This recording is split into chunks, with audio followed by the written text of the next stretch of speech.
think the difference for me, the second half of the season is even the games there we might not have picked up points, we've had moments in games.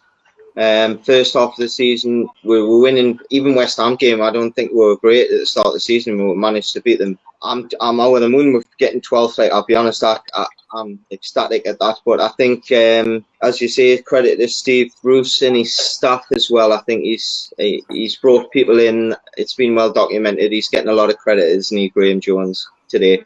But I think the Richie and Steve Bruce, I've said it before, I think that was a big turning point in the season. It looks like it's galvanised the squad. I'll be honest, I thought Shelby was brilliant at breaking the play up today. He was terrible on the ball, but he was brilliant at breaking the play at the edge of the box today. Got lucky with a couple of them. He could have been late. Typical yellow card for Shelby, but I thought he was fantastic. I think we have a structure at the squad. At the start of the season, you would always say that we'd break on teams, we'd counter-attack, but there was no actual plan to it. It was just a case of getting the ball up to Saint-Maximin or Wilson and seeing what would happen. We'll have a structure behind what we're doing now. There was a pass by Longstaff, not that he did much today, in my opinion, but he didn't look. He knew where Murphy was, and he sprayed a 40-yard pass out wide. And that's what you see from the better sides going forward.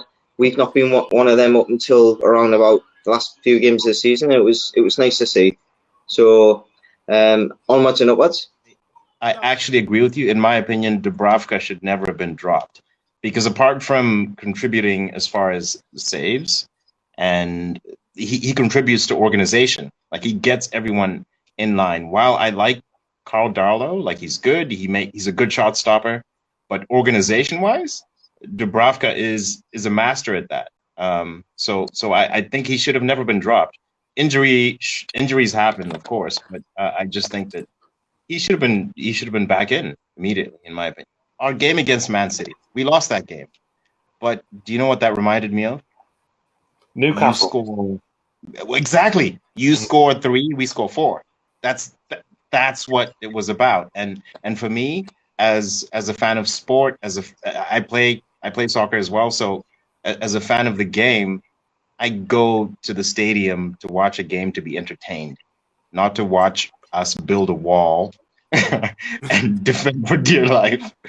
But I still love my team. Bar this last, is it even a quarter, maybe 8th of the season, bar this last, 4, 5 games, when we've started to pick up some points, and some really good points as well when you look at the opposition we've come up against.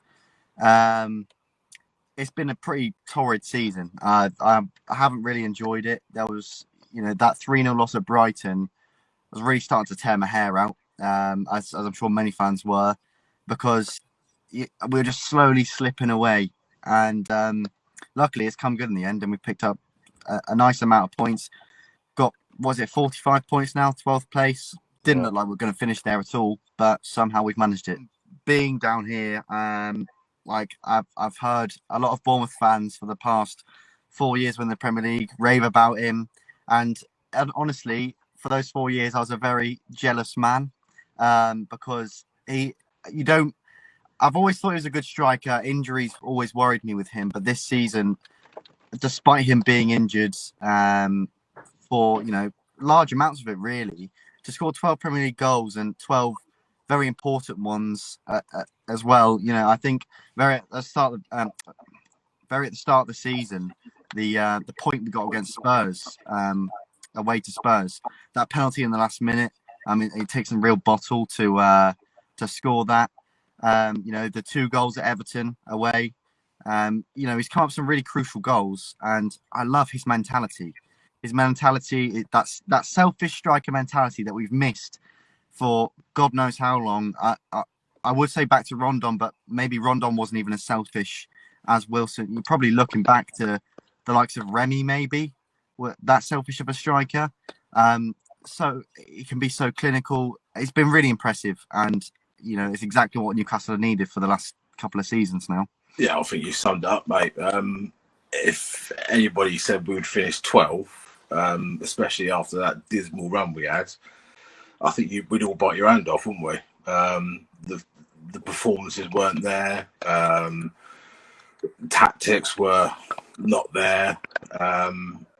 But again, And I don't want to give the bloke too much credit, but you do have to give Bruce only a smidgen. I'm not going to roll you up, Sam, but No, I agree. no, you do have to give the bloke some credit. I mean, I think when we were playing that Bruce ball for however long it was, and it was dire, we'd all admit that. I mean, Sheffield United was probably the low point of the whole season, I'd say. But I think the way he changed it and basically just released the shackles to a degree, not going to say all the way because it's still Bruce, but the way he kind of said to ASM and like Almiron and I think even bringing Murphy back in and Richie as well, and kind of just saying, you know what, just go out and play. And it's a bit like what I've forgotten what your name is down bottom right. Obviously, the guy before, against Man City, kind of like we'll just go and just score and just hope we score more than the other team. But I think certainly against the Burnley result was huge. If we didn't win that game, I probably would say today would have been the make or break. Like if we go down or stay up. But again, being 12, 13 points clear now, I never would have seen it. 16 points. 16 points, Dan. Hey, so I'm almost done with my creation. It's called we finished 12th place, and we are better than Wolves. All right. Hey! Woo! See? 12th place, baby. 12th place. I don't know why it's not showing up. We're better than Wolves. Why can't I get focused? We're better than Wolves. On goal scored. Yeah! Come on. Well, Fulham just kind of looked lively for a little bit, but they kind of just our defense played very well today. Pretty much all of them. Did I teach you nothing on the watch along? Defense! Yeah, they did all right, didn't they? Listen, it's been an up and down season, as you both know full well. I mean, with the amount of discussions that we've had over this past season, boy, it could be a documentary worth. But yeah, it's been one of them. I mean, don't let the last 7 games fool you. I mean, I'm sure it won't, but have people piping up saying, "Oh, Bruce is all right," he finished 12th and all the rest of it. I'm like, calm down. This is normal Newcastle. We have a good run towards the end of the season. We've done it under Rafa. Now we've done it under Bruce. Just letting you guys know. Yeah. Cheers, Kev. Hey, Kev. Hi, Kev. I'm the knocker. Hi. Get him gone. Get him gone. Who are you talking about? Starting off with Dwight Gale. I've backed him so many times, but I think for his own benefit, he needs to go get some championship football under his belt. Thankfully, we're not playing championship football next season. He's one of them. For me personally, I would probably get rid of John Joe Shelby. I'm not going to lie. People might say, what? But at the same time, it just goes to show what a true midfielder or 21st century midfielder looks like in Joe Willock. He can get up and down, mobile, all the rest of it. And John Joe Shelby, I'm sorry, but that's what it is. How do I put it? He has a lot to make up to the fans. Like, okay, we got 45 points, finished 12th. It's a good look for us, kind of a better look than we anticipated. But some of the results during the season were fucking rotten. And, like, he has to change his style of play first and foremost because we're a horrible watch. Let's be brutally honest. We're a horrible, horrible watch. And next season will be key for him because if the fans are in the stadium, they'll make sure, as if he hasn't known already without fans, they will make sure to let him know in the stadium whether he's the right man or not. Obviously, most of us think he's not, and I, for one, am that. But yeah, he needs a very good start if he wants to have somewhat of a good standing with the Newcastle fans.